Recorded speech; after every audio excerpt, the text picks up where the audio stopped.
Have you ever looked into a mirror and felt like something was looking back? Not your reflection, not your imagination. Something else. This happened in the fall of 2019 at an all-girls dorm just outside a small college town in upstate New York. The kind of campus with brick buildings, tall oak trees, and that quiet, postcard-perfect vibe. The kind of place where parents feel safe dropping their daughters off. But inside Hawthorne Hall, on the 3rd floor, there was a bathroom nobody liked using after midnight. It started as a joke. Every girl's dorm has late-night energy. Face masks, music playing low, somebody crying over a breakup, somebody else cramming for and then there are the dares. Dumb, harmless dares meant to scare freshmen. The ritual was simple. You walk into the communal bathroom at exactly 12:33 a.m. You turn off the lights, you stand in front of the largest mirror, and you say a name 3 times. Emily. Nobody knew who Emily was. Some said she was a former student. Others said it was just a random name that sounded creepy enough. But the rule was always the same. Say it 3 times, and whatever you do, don't answer if she talks back. At first, nothing happened. Girls would giggle, flip the lights back on, record TikToks and run back to their rooms screaming for fun. The mirror was old, slightly warped around the edges. The fluorescent lights above it flickered even on a good day. The whole place already felt like a horror movie set. Then October came, and that's when Jessica tried it alone. Jessica Moreno was a sophomore, psychology major, strata student, not the type to believe in ghosts.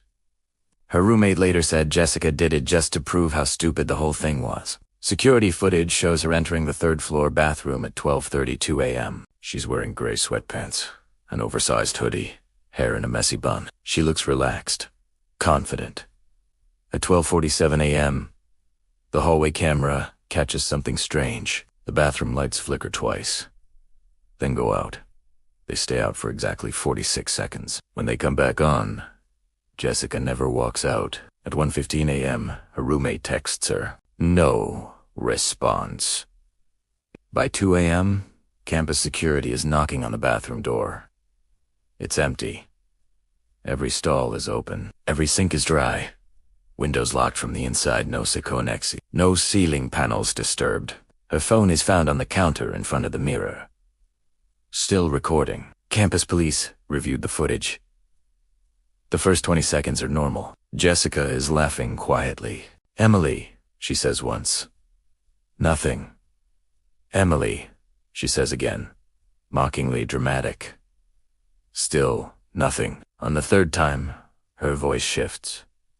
Not scared. Confused. Amy. She stops midword. The video glitches. Audio distorts into a low, static hum, and then there's a second voice. Soft, almost layered over hers. It doesn't say Emily. It says, yes. Jessica doesn't scream. She doesn't run. She just stares into the mirror for 18 straight seconds, unblinking. Then the lights cut out. The video ends. When investigators enhance the final frame, they notice something that still isn't officially acknowledged by the college. Jessica's reflection isn't aligned with her body. Her head is slightly tilted to the right, but in the mirror, it's tilted left. After that night, Hawthorne Hall changed. The 3rd floor bathroom was closed for renovations. Students were temporarily moved to other floors. The administration released a statement calling Jessica's disappearance an ongoing investigation. But girls who lived there say things didn't stop. They got worse. Multiple students reported hearing whispering in the bathroom vents after midnight. One girl claimed she saw writing appear on the steamed mirror after a shower. 3 letters. EMI. Another student said that while brushing her teeth, she saw someone standing behind her in the mirror. But when she turned around, no one was there. Campus security quietly removed the large mirror 2 months later. No announcement. No explanation. They replaced it with 3 smaller, framed mirrors instead. Less distortion. Less reflection. Less surface area. Officially, Jessica Moreno is still listed as a missing person. No body. No evidence of kidnapping, no signs of struggle. Just a girl who walked into a bathroom and never walked out. But here's the part that students don't talk about publicly. Last spring, a freshman named Claire tried the ritual again. Different bathroom, different building, same name. Emily. She said it 3 times. Nothing happened. She laughed, turned to leave, and as she reached the door, she heard something behind her. A soft knock. Not on the stall door. Not on the wall. On the mirror, 3 slow taps. Claire didn't look back. Se ran. The next morning, her roommate noticed something strange while they were getting ready for class. Claire was brushing her hair in front of their room mirror. But she wasn't moving, just staring. Her reflection was smiling, and Claire wasn't. So let me ask you something. The next time you're alone, late at night standing in front of a mirror, and the lights flicker, if something whispers your name, are you going to answer? What if the person responsible for your safety was the first one to realize something wasn't human in the building? Every girl's dorm in America has one, the RA. The resident advisor, the rule enforcer, the big sister, the one who knocks on your door if your music is too loud and organizes awkward icebreakers the first week of school. At Briarwood Women's College in rural Pennsylvania, that RA was Madison Clark. Madison was 21. Senior year, criminal justice, major.com. Organized, not the type to scare easily. She'd been an RA for 2 years, without a single incident, until the fall semester of 2021. It started with a simple discrepancy. Every RA gets a resident list. Names, room numbers, emergency contacts. Madison prided herself on memorizing every face on her floor. 32 girls. No more. No less. But by the second week of September, she noticed something strange. There was a girl she didn't recognize. Long dark hair, pale skin, always wearing a gray cardigan. She'd see her at the end of the hallway near room 417. Every night, around 1:30 a.m. Just standing there. At first, Madison assumed she was a transfer student who moved in late, but when she checked the updated roster, no new names. She asked around casually, "Hey, who lives in 417? Her residents exchanged confused looks. 417. That room's empty. Maintenance. Madison frowned. That wasn't right. She'd done room inspections herself. 417 had a bed, desk, closet, curtains slightly drawn. It didn't look abandoned. That night, at exactly 1:27 a.m., Madison stayed awake in her room. Door slightly cracked. At 1:31, footsteps. Slow. Soft. Dragging almost. She opened her door, and there she was. The girl in gray, standing directly across the hall. But this time, she wasn't facing the window. She was facing Madison. Smiling. Not friendly. Not threatening. Just wrong. Madison stepped into the hallway. "Hey!" she called softly. "Are you new here?" No response. The girl tilted her head slightly. Madison took another step, and that's when she felt it, the temperature drop, like walking into a freezer, her breath visible in the air. "Which room are you in?" Madison asked, forcing a professional tone. The girl slowly lifted her arm and pointed. "At 417. Madison blinked, just for a second, and the hallway was empty. No footsteps running away, no doors closing, just silence. The next morning, Madison unlocked 417 with the master key. The air inside was stale, dust layered the desk. But the bed sheets were indented, like someone had just been sitting there. In the center of the mattress was a small notebook. Black cover. No label. Madison hesitated, then opened Italiano. Every page contained the same sentence, written over and over in neat handwriting. I am still assigned here. Page after page. Hundreds of times. At the bottom of the last page, one additional line. Why can't you see me? Madison immediately reported it to campus housing. Administration brushed it off. Probably a prank. Maybe squatters. Stress can do strange things. But Madison wasn't stressed. She was observant. And now she was watching. Over the next week, 3 residents complained about odd disturbances. One said her closet door opened every night at 1:30. Another reported someone knocking softly on her wall 3 times, always at the same hour. A third swore she heard whispering outside her door. She knows. Madison started documenting everything. Times, statements, temperatures, sounds. And every night at 1:31 a.m., the hallway camera glitched exactly for 22 seconds. Campus security blamed old wiring. Madison didn't buy it. Then came the night. Everything changed. October 14th. Madison couldn't sleep. At 1:29 a.m., she sat upright in bed, heart pounding, though she didn't know why. At 1:31, her door creaked open. She knew she had locked it. Slowly, she looked up. The girl in gray was standing inside her room, closer than ever before. Up close, Madison could see details she hadn't before. The skin wasn't pale. It was almost translucent. Veins faintly visible. Eyes slightly too dark, like the pupils had swallowed the irises. "You're not on the list," Madison whispered, her voice shaking. The girl's smile widened slightly. "I was," she replied. Her voice sounded layered, like 2 voices speaking in sync. Madison felt frozen. "Assigned," the girl continued softly. "4th floor. 417. Madison swallowed hard. "What's your name?" The girl's expression flickered. Almost confused. "I don't remember." The lights flickered violently. The air grew heavy. Madison forced herself to move to grab her phone. When she looked back, the room was empty, but her door was wide open. The next morning, Madison marched into housing administration with her documentation. Security footage, temperature logs, written statements. The dean listened carefully, too carefully. Then said something that made her blood run cold. "There hasn't been a room 417 in Hawthorne Hall since 2003. Madison stared at him. "That's impossible. I've been inside it."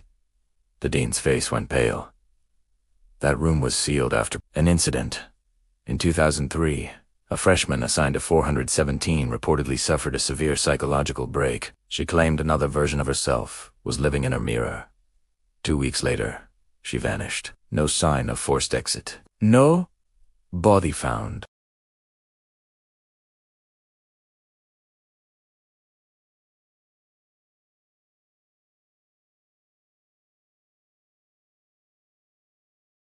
In her logbook, one final entry. Floor count, 33. There were only supposed to be 32. To this day, Briarwood College denies the existence of room 417. Students say if you walk to the very end of the 4th floor hallway at exactly 1:31 a.m., you'll see a faint outline where a door used to be, and sometimes a girl in gray standing there, waiting for the RA to do another head count. So if you ever become the one responsible for everyone else's safety, make sure you count twice. Because sometimes there's one more name than there should be. What if the voices you hear after lights out aren't coming from the girls on your floor at St. Catherine's Academy, an old girls' boarding school tucked deep in northern Massachusetts? Silence wasn't just expected after 10 p.m. It was enforced. Phones collected. Hallway lights dimmed. Doors locked from the inside. Security cameras monitored every corridor. The academy prided itself on discipline, structure, and safety. Parents paid premium tuition for peace of mind. But starting in the winter semester of 2022, something began breaking that silence. Every night, at exactly 2:17 a.m., It started as faint whispering. Not loud enough to understand, just enough to wake you up. The first complaint came from a junior named Alyssa Grant. She told her dorm supervisor she kept hearing girls talking in the hallway long after curfew. "They were right outside my door," she insisted. Like 5 or 6 of them. The supervisor reviewed the security footage. The hallway was empty. No doors opened. No movement. No shadows. They assumed it was stress. Finals were approaching. Snowstorms had isolated the campus for weeks. Cabin fever does strange things to the mind, but then more girls reported it. Same time, 2:17 a.m. Same detail. Multiple voices whispering in unison, and the same sentence repeated over and over. "Let us in."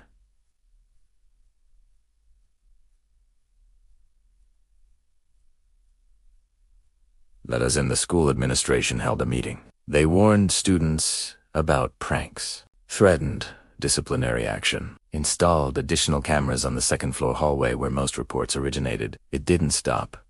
In fact, it escalated. On January 14th, 5 students decided to stay awake and record it. They turned off their lights at 9:59 p.m. like everyone else. Pretended to sleep. At 2:16 a.m., one of them started filming on her phone. The video shows darkness. Then at 2:17 exactly, the whispering begins, soft at fears barely audible. Then clearer, layered voices. Young, female. Breath close to the microphone. "Let us in. Let us in. Let us in."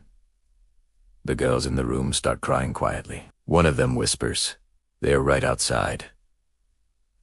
Then comes the knock. 3 slow taps. Directly on their door. The camera shakes as someone gasps. They don't open it. The whispering continues for 47 seconds, then stops. Suddenly, like someone hit mute. The next morning, they checked the hallway footage. No one approached their door. No one stood outside. No sound registered on the security system audio. But when they opened their door at sunrise, there were marks, small, dirty, handprints, about 6 of them, pressed against the lower half of the door. Too small to belong to adults.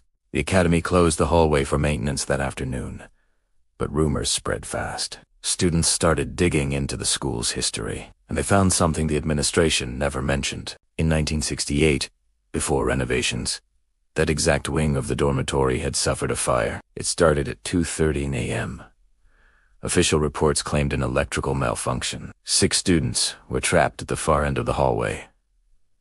Smoke inhalation. The fire was contained before it reached the stairwell. But those 6 rooms were directly where the current second-floor hallway now stands. The strange parts. The original blueprints showed that the emergency exit door at the end of the hall had jammed shut during the fire. According to archived newspaper clippings, witnesses heard girls pounding on doors, screaming for help. But by the time staff reached them, it was too late. After the discovery, the whispering changed.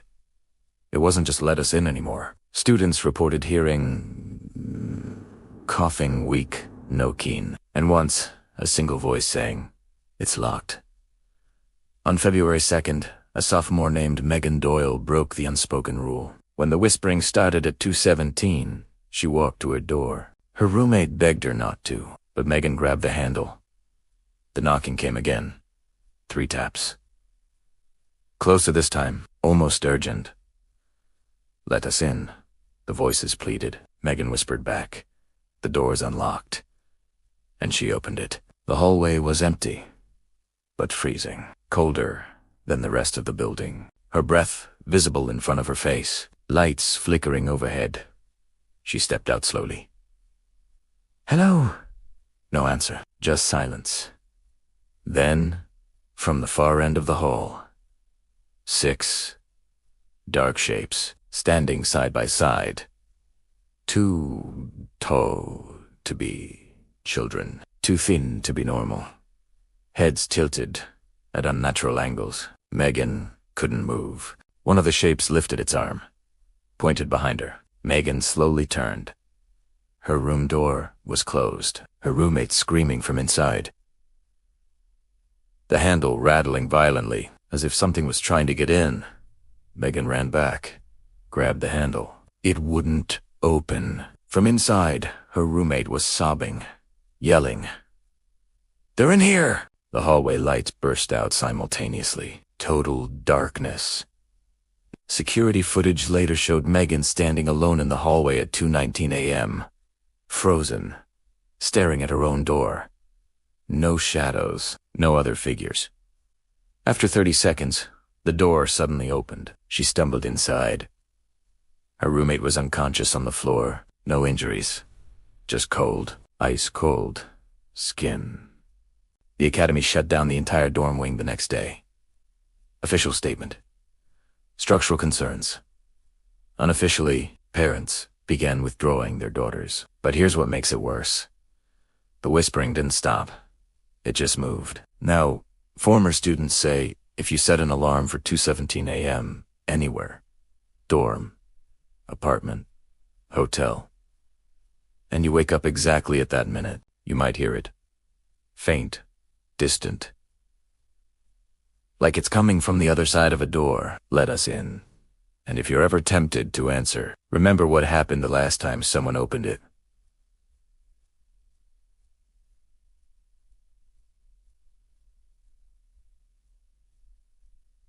Some doors aren't meant to be unlocked, especially the ones that were already sealed once before.